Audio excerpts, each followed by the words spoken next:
हमारे टीवी के शाम 7 बजे से शुरू होने वाले हालात हाज़िरा के प्रोग्रामों को जब देखने बैठो तो कोई ना कोई ये इल्ज़ाम ज़रूर लगा रहा होता है कि ये तो भारतीय बयानिया है।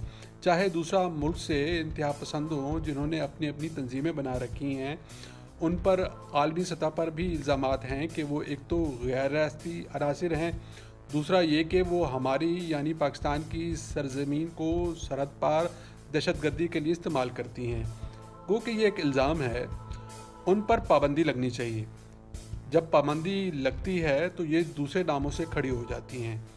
उनकी आमदनी कहाँ से आती है, वो कहाँ खर्च करती हैं, ये किसी को नहीं पता। ना ही आज तक किसी ने शायद ये मालूम करने की कोशिश की है।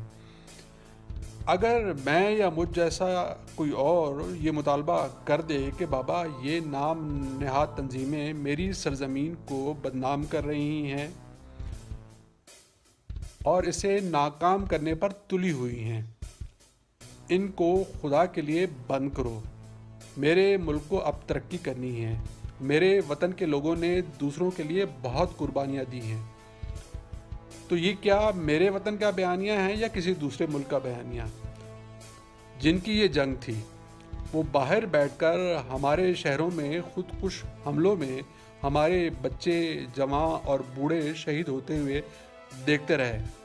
सरहदों पर हमारे फौजी जवान कुर्बान होते रहे, लेकिन आखिर हासिल क्या हुआ? आज भी हमें यही कहा जाता है कि do more and do more, लेकिन अब डू मोर हम अपने वतन के लिए करेंगे, दूसरों के लिए हमने डू मोर बहुत कर लिया।